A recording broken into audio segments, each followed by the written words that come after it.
நீங்கள் இணைந்திருப்பது சங்கமம் வானொலி. Destiny in Jesus Christ Tamil கிறிஸ்தவ வானொலி கனேடிய மண்ணிலிருந்து ஒலிபரப்பாகிறது. மார்க் 16:15, மத்தேயு 24:14 வசனத்தின்படி இயேசு சீசர்களை நோக்கி, நீங்கள் உலகெங்கும் போய் சர்வ சிருஷ்டிக்கும் சுவிசேஷத்தை பிரசங்கியுங்கள். ராஜ்யத்தினுடைய இந்த சுவிசேஷம் பூலோகமெங்குமுள்ள சகல ஜாதிகளுக்கும் சாட்சியாக பிரசங்கப்படும். அப்பொழுது முடிவு வரும் என்ற வசனத்தின்படி ஆத்துமாக்களை பரலோகத்தில் சங்கமிக்கும் வானொலி சங்கமம். சங்கமம் சங்கமம்.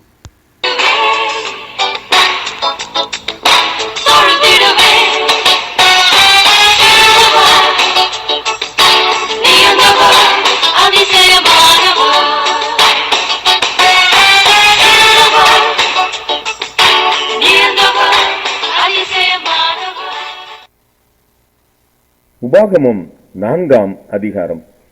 இஸ்ரவேலரே, நீங்கள் பிழைத்திருக்கும்படிக்கும் உங்கள் பிதாக்களின் தேவனாகிய கர்த்தர் உங்களுக்கு கொடுக்கிற தேசத்தில் நீங்கள் பிரவேசித்து அதை சுதந்தரித்துக் கொள்ளும்படிக்கும் நீங்கள் கைக்கொள்வதற்கு நான் உங்களுக்கு போதிக்கிற கட்டளைகளையும் நியாயங்களையும் கேளுங்கள். நான் உங்களுக்கு கற்பிக்கும் உங்கள் தேவனாகிய கர்த்தரின் கட்டளைகளை நீங்கள் கைக்கொள்ளும்படி நான் உங்களுக்கு கற்பிக்கிற வசனத்தோட நீங்கள் ஒன்றும் கூட்டவும் வேண்டாம், அதில் ஒன்றும் குறைக்கவும் வேண்டாம். பாகால் பேயோரின் நிமித்தம் கர்த்தர் செய்ததை உங்கள் கண்கள் கண்டிருக்கிறது. பாகால் பேயோரை பின்பற்றின மனிதரை எல்லாம் உன் தேவனாகிய கர்த்தர் உன் நடுவில் இராதபடிக்கு அழித்து போட்டார். ஆனாலும் உங்கள் தேவனாகிய கர்த்தரை பற்றி கொண்ட நீங்கள் எல்லாரும் இந்நாள் வரைக்கும் உயிரோடு இருக்கிறீர்கள். நீங்கள் சுதந்தரித்துக் கொள்ளும்படி பிரவேசிக்கும் தேசத்தில் நீங்கள் கை கொள்ளும் பொருட்டு என் தேவனாகிய கர்த்தர் எனக்கு கற்பித்தபடியே நான் உங்களுக்கு கட்டளைகளையும் நியாயங்களையும் போதித்தேன். ஆகையால் அவைகளை கைக்கொண்டு நடவுங்கள். ஜனங்களின் கண்களுக்கு முன்பாகவும் இதுவே உங்களுக்கு ஞானமும் விவேகமுமாய் இருக்கும். அவர்கள் இந்த கட்டளைகளை எல்லாம் கேட்டு, இந்த பெரிய ஜாதியே ஞானமும் விவேகமும் உள்ள ஜனங்கள் என்பார்கள். நம்முடைய தேவனாகிய கர்த்தரை நாம் தொழுது கொள்ளுகிற போதெல்லாம் அவர் நமக்கு சமீபமாய் இருக்கிறது போல தேவனை இவ்வளவு சமீபமாய் பெற்றிருக்கிற வேறே பெரிய ஜாதி ஏது? இந்நாளில் நான் உங்களுக்கு விதிக்கிற இந்த நியாயப்பிரமாணம் முழுமைக்கும் ஒத்த இவ்வளவு நீதியுள்ள கட்டளைகளையும் நியாயங்களையும் பெற்றிருக்கிற வேறே பெரிய ஜாதியும் ஏது? ஓரேபிலே உன் தேவனாகிய கர்த்தருக்கு முன்பாக நீ நிற்கும் போது கர்த்தர் என்னை நோக்கி, ஜனங்களை என்னிடத்தில் கூடி வர செய்து என் வார்த்தைகளை அவர்கள் கேட்கும்படி பண்ணுவேன். அவர்கள் பூமியில் உயிரோடு இருக்கும் நாளெல்லாம் எனக்கு பயந்திருக்கும்படி அவைகளை கற்றுக்கொண்டு தங்கள் பிள்ளைகளுக்கும் போதிக்க கடவர்கள் என்று சொல்லிய நாளில் உன் கண்கள் கண்ட காரியங்களை நீ மறவாதபடிக்கும் உன் ஜீவனுள்ள நாளெல்லாம் அவைகள் உன் இருதயத்தை விட்டு நீங்காதபடிக்கும் நீ எச்சரிக்கையாயிருந்து உன் ஆத்துமாவை ஜாக்கிரதையாய் காத்துக்கொள். அவைகளை உன் பிள்ளைகளுக்கும் உன் பிள்ளைகளின் பிள்ளைகளுக்கும் அறிவிக்க கடவாய். நீங்கள் சேர்ந்து வந்து மலையின் அடிவாரத்தில் நின்றீர்கள். அந்த மலையில் வானத்தை அளாவிய அக்கினி எரிய இருளும் மேகமும் அந்தகாரமும் சூழ்ந்தது. அந்த அக்கினியின் நடுவிலிருந்து கர்த்தர் உங்களோட பேசினார். வார்த்தைகளின் சத்தத்தை நீங்கள் கேட்டீர்கள். அந்த சத்தத்தை நீங்கள் கேட்டதே அன்றி ஒரு ரூபத்தையும் காணவில்லை. நீங்கள் கை கொள்ள வேண்டும் என்று அவர் உங்களுக்கு கட்டளையிட்ட 10 கற்பனைகளாகிய தம்முடைய உடன்படிக்கையை அவர் உங்களுக்கு அறிவித்து அவைகளை 2 கற்பலகைகளில் எழுதினார். நீங்கள் சுதந்தரித்துக் கொள்ளப் போகிற தேசத்தில் நீங்கள் கை கொள்ள வேண்டிய கட்டளைகளையும் நியாயங்களையும் உங்களுக்கு போதிக்க வேண்டும் என்று அக்காலத்திலே கர்த்தர் எனக்கு கட்டளையிட்டார். கர்த்தர் ஓரேபிலே அக்கினியின் நடுவிலிருந்து உங்களோட பேசின நாளில் நீங்கள் ஒரு ரூபத்தையும் காணவில்லை. ஆகையால் நீங்கள் உங்களை கெடுத்துக்கொண்டு ஆண் உருவும் பெண் உருவும் பூமியில் இருக்கிற யாதொரு மிருகத்தின் உருவும் ஆகாயத்தில் பறக்கிற செட்டையுள்ள யாதொரு பட்சியின் உருவும் பூமியில் உள்ள யாதொரு ஊரும் பிராணியின் உருவும் பூமியின் கீழ் தண்ணீரில் உள்ள யாதொரு மச்சத்தின் உருவுமாயிருக்கிற இவைகளில் யாதொரு உருவுக்கு ஒப்பான விக்கிரகத்தை உங்களுக்கு உண்டாக்காதபடிக்கும் உங்கள் கண்களை வானத்திற்கு ஏறெடுத்து உங்கள் தேவனாகிய கர்த்தர் வானத்தின் கீழெங்கும் இருக்கிற எல்லா ஜனங்களுக்கும் ஏற்படுத்தின வானத்தின் சர்வ சேனைகளாகிய சந்திர சூரிய நட்சத்திரங்களை நோக்கி அவைகளை தொழுது சேவிக்க இணங்காதபடிக்கும் உங்கள் ஆத்துமாக்களை குறித்து மிகவும் எச்சரிக்கையாயிருங்கள். இந்நாளில் நீங்கள் இருக்கிறது போல தமக்கு சுதந்திரமான ஜனமாய் இருக்கும்படி கர்த்தர் உங்களை சேர்த்துக்கொண்டு உங்களை எகிப்து என்னும் இருப்பு காலவாயிலிருந்து புறப்பட பண்ணினார். கர்த்தர் உங்கள் நிமித்தம் என்மேல் கோபம் கொண்டு நான் யோர்தானை கடந்து போவதில்லை என்றும் உன் தேவனாகிய கர்த்தர் உனக்கு சுதந்திரமாக கொடுக்கிற அந்த நல்ல தேசத்தில் நான் பிரவேசிப்பதில்லை என்றும் ஆணையிட்டார். அதனால் இந்த தேசத்தில் நான் மரணமடைய வேண்டும். நான் யோர்தானை கடந்து போவதில்லை, நீங்களோ கடந்து போய் அந்த நல்ல தேசத்தை சுதந்தரித்துக் கொள்ளுவீர்கள். நீங்கள் உங்கள் தேவனாகிய கர்த்தர் உங்களோட பண்ணின உடன்படிக்கையை மறந்து உங்கள் தேவனாகிய கர்த்தர் வேண்டாம் என்று விலக்கின எவ்வித சாயலான விக்கிரகத்தையும் உங்களுக்கு உண்டாக்காதபடிக்கு எச்சரிக்கையாயிருங்கள். உங்கள் தேவனாகிய கர்த்தர் பட்சிக்கிற அக்கினி, அவர் எரிச்சலுள்ள தேவன். நீங்கள் பிள்ளைகளும் பிள்ளைகளின் பிள்ளைகளும் பெற்று தேசத்தில் வெகுநாள் இருந்த பின்பு நீங்கள் உங்களை கெடுத்து யாதொரு விக்கிரத்தையாவது யாதொரு சாயலான சுரூபத்தையாவது பண்ணி உன் தேவனாகிய கர்த்தருக்கு கோபம் உண்டாக்க அவர் பார்வைக்கு பொல்லாப்பானதை செய்தால் நீங்கள் யோர்தானை கடந்து சுதந்தரிக்க போகிற தேசத்தில் இராமல் சீக்கிரமாய் முற்றிலும் அழிந்து போவீர்கள் என்று இந்நாளில் உங்களுக்கு விரோதமாய் வானத்தையும் பூமியையும் சாட்சி வைக்கிறேன். நீங்கள் அதிலே நெடுநாள் இராமல் நிர்மூலமாக்கப்படுவீர்கள். கர்த்தர் உங்களை புறஜாதிகளுக்குள்ளே சிதற அடிப்பார். கர்த்தர் உங்களை கொண்டு போய் விடப்போகிற ஜாதிகளிடத்திலே கொஞ்ச ஜனங்களாய் மீந்திருப்பீர்கள். அங்கே காணாமலும் கேளாமலும் சாப்பிடாமலும் முகராமலும் இருக்கிற மரமும் கல்லுமான மனுஷர் கைவேலையாகிய தேவர்களை சேவிப்பீர்கள். அப்பொழுது அங்கே இருந்து உன் தேவனாகிய கர்த்தரை தேடுவாய். உன் முழு இருதயத்தோடும் உன் முழு ஆத்துமாவோடும் அவரை தேடும்போது அவரை கண்டடைவாய். நீ வியாகுலப்பட இவைகளையெல்லாம் உன்னை தொடர்ந்து பிடிக்கும்போது கடைசி நாட்களில் உன் தேவனாகிய கர்த்தரிடத்தில் திரும்பி அவர் சத்தத்திற்கு கீழ்ப்படிவாயானால் உன் தேவனாகிய கர்த்தர் இரக்கமுள்ள தேவனாய் இருக்கிறபடியால் அவர் உன்னை கைவிடவும் மாட்டார், உன்னை அழிக்கவும் மாட்டார். உன் பிதாக்களுக்கு தாம் ஆணையிட்டு கொடுத்த உடன்படிக்கையை மறக்கவும் மாட்டார். தேவன் மனுஷனை பூமியிலே சிருஷ்டித்த நாள் முதல் உனக்கு முன் இருந்த பூர்வ நாட்களில் வானத்தின் ஒரு முனை தொடங்கி அதன் மறுமுனை மட்டுமுள்ள எவ்விடத்திலாகிலும் இப்படிப்பட்ட பெரிய காரியம் நடந்ததுண்டோ? இப்படிப்பட்ட காரியம் கேள்விப்பட்டதுண்டோ?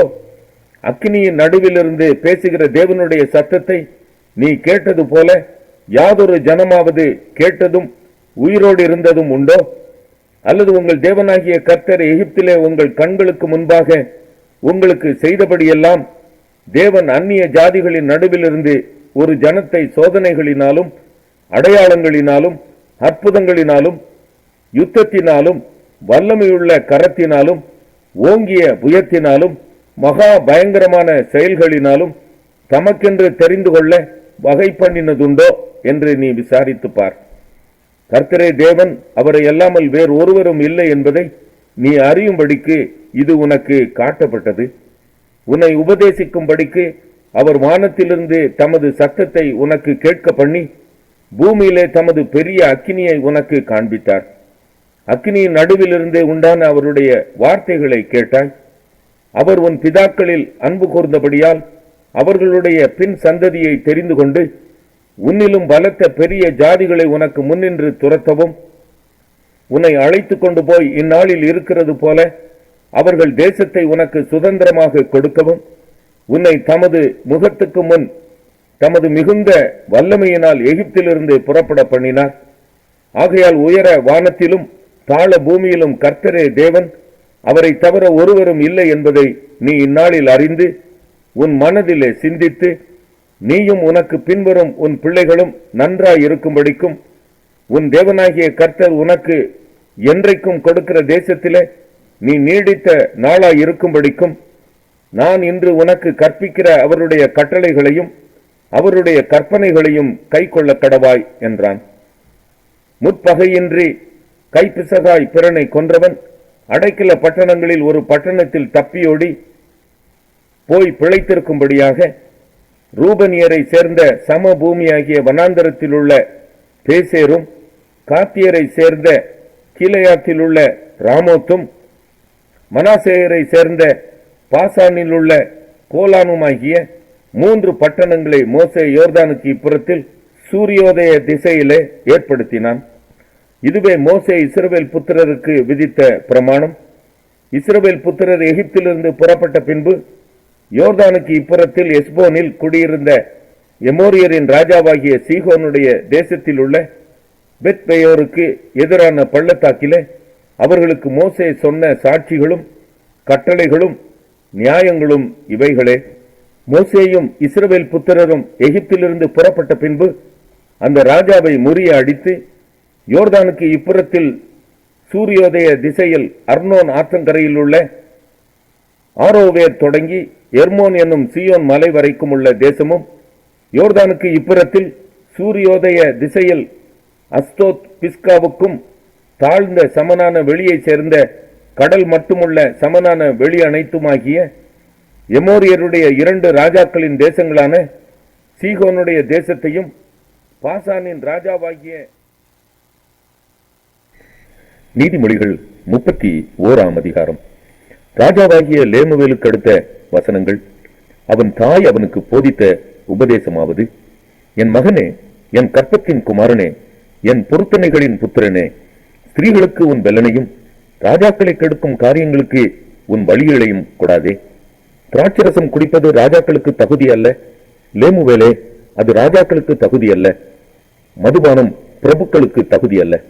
மதுபானம் பண்ணினால் அவர்கள் நியாயப்பிரமாணத்தை மறந்து சிறுமைப்படுகிறவர்களுடைய நியாயத்தையும் புரட்டுவார்கள். மடிந்து போகிறவனுக்கு மதுபானத்தையும் மனம் கசந்தவர்களுக்கு திராட்சரசத்தையும் கொடுங்கள். அவன் குடித்து தன் குறைவை மறந்து தன் வருத்தத்தை அப்புறம் நினையாதிருக்கட்டும். ஊமையனுக்காகவும் திக்கற்றவர்கள் எல்லாருடைய நியாயத்துக்காகவும் உன் வாயை திற. உன் வாயை திறந்து நீதியாய் நியாயம் தீர்த்து சிறுமையும் எளிமையுமானவனுக்கு நியாயம் செய். குணசாலியான ஸ்திரீயை கண்டுபிடிப்பவன் யார்? அவளுடைய விலை முத்துக்களை பார்க்கிலும் உயர்ந்தது. அவள் புருஷனுடைய இருதயம் அவளை நம்பும், அவன் சம்பத்து குறையாது. அவள் உயிரோடு இருக்கிற நாளெல்லாம் அவனுக்கு தீமையை அல்ல நன்மையே செய்கிறாள். ஆட்டு மயிரையும் சணலையும் தேடி தன் கைகளினால் உற்சாகத்தோடு வேலை செய்கிறாள். அவள் வியாபார கப்பல்களைப் போல் இருக்கிறாள். தூரத்திலிருந்து தன் ஆகாரத்தை கொண்டு வருகிறாள். இருட்டோடே எழுந்து தன் வீட்டாருக்கு ஆகாரம் கொடுத்து தன் வேலைக்காரிகளுக்கு படி அளக்கிறாள். ஒரு வயலை விசாரித்து அதை வாங்குகிறாள். தன் கைகளின் சம்பாத்தியத்தினால் திராட்சை தோட்டத்தை நாட்டுகிறாள். தன்னை பலத்தால் இடைக்கட்டி கொண்டு தன் கைகளை பலப்படுத்துகிறாள்.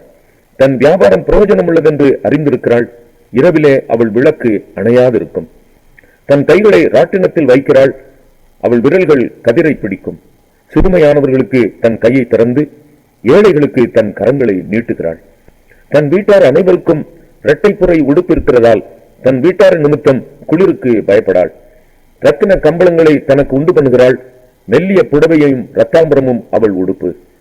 அவள் புருஷன் தேசத்து மூப்பர்களோட நியாயஸ்தலங்களில் உட்கார்ந்திருக்கையில் பேர் பெற்றவனாயிருக்கிறான். மெல்லிய புடவைகளை உண்டு பண்ணி விற்கிறாள், கச்சைகளை வர்த்தகரிடத்தில் ஒப்புவிக்கிறாள். அவள் உடை பலமும் அலங்காரமுமாயிருக்கிறது.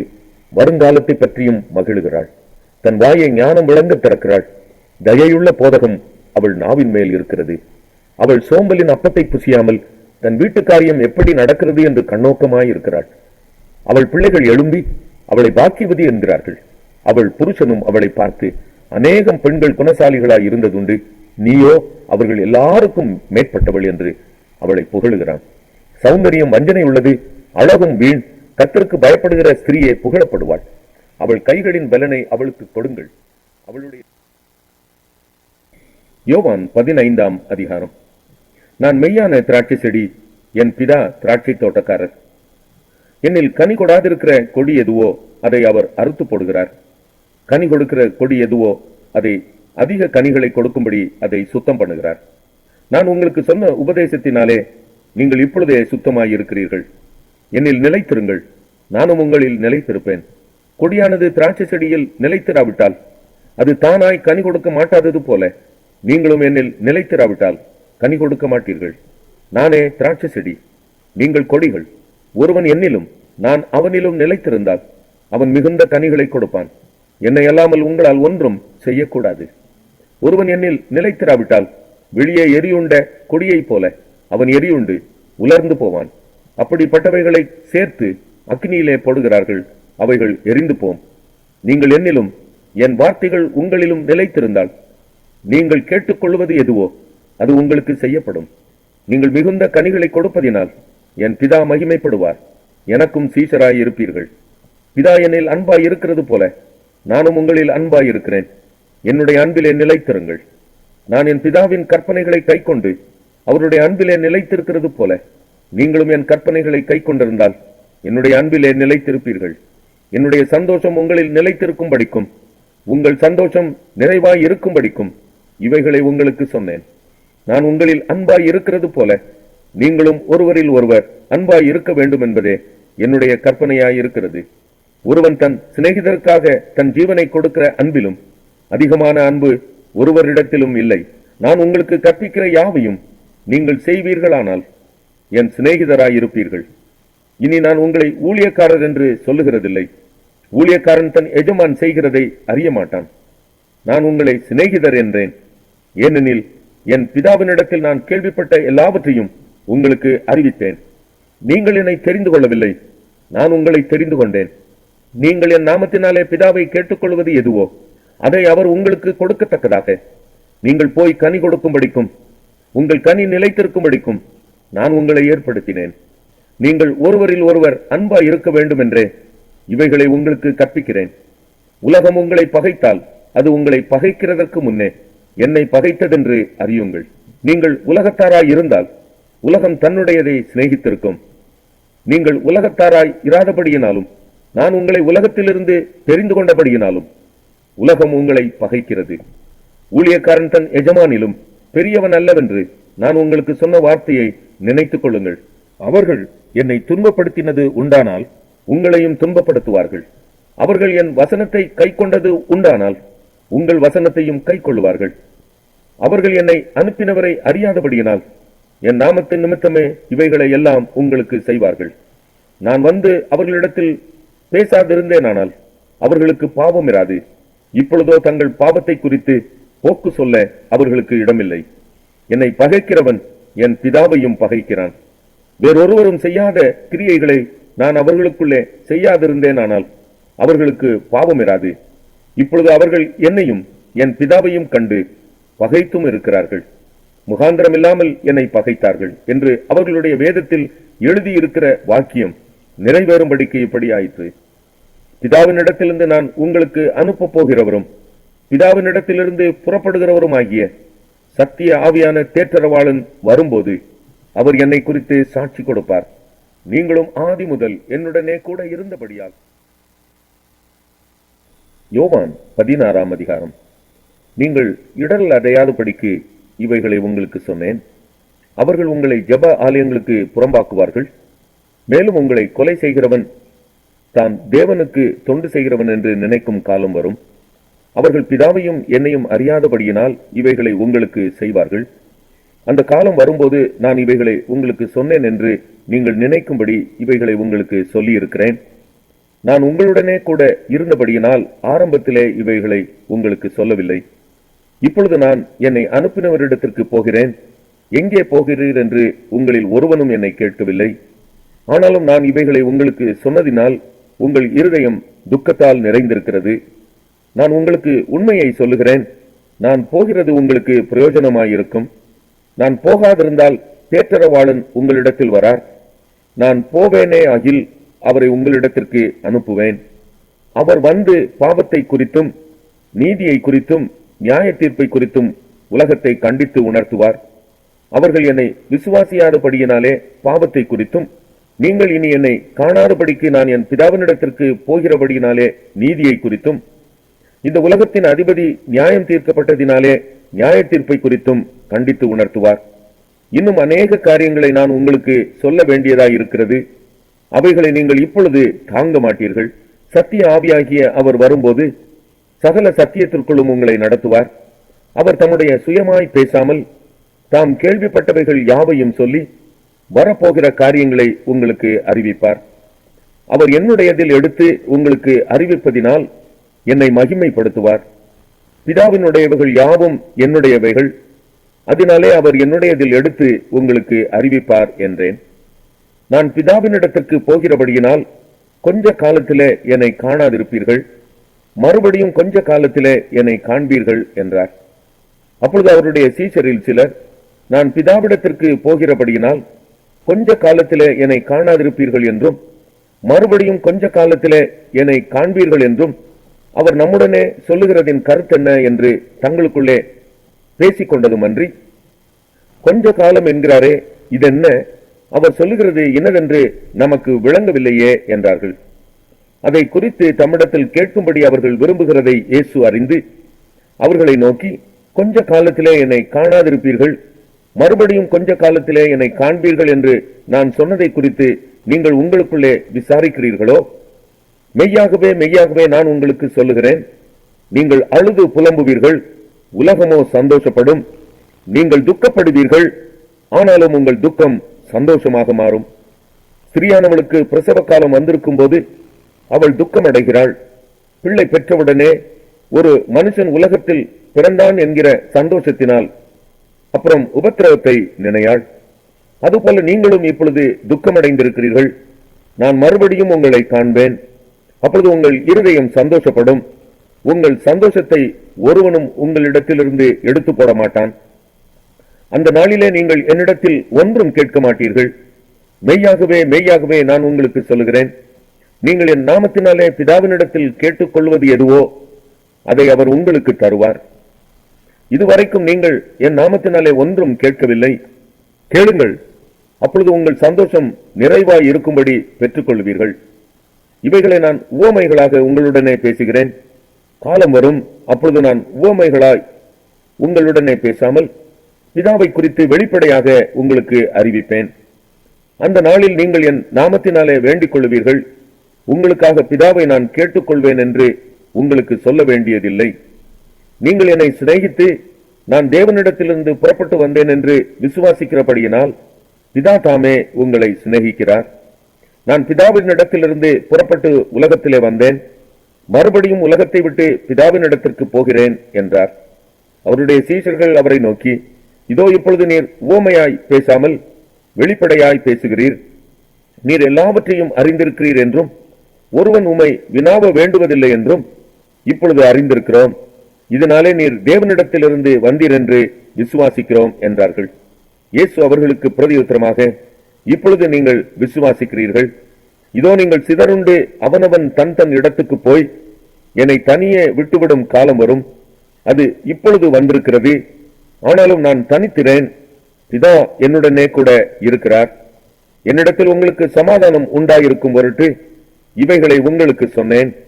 உலகத்தில் உங்களுக்கு உபத்திரவம் உண்டு, ஆனாலும்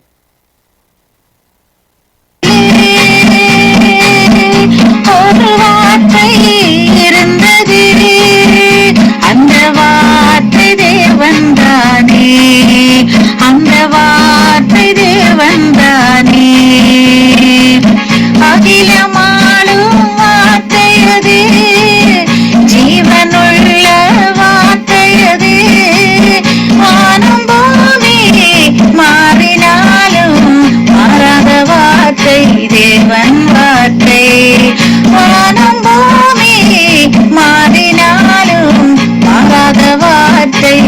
தேவன் வார்த்தை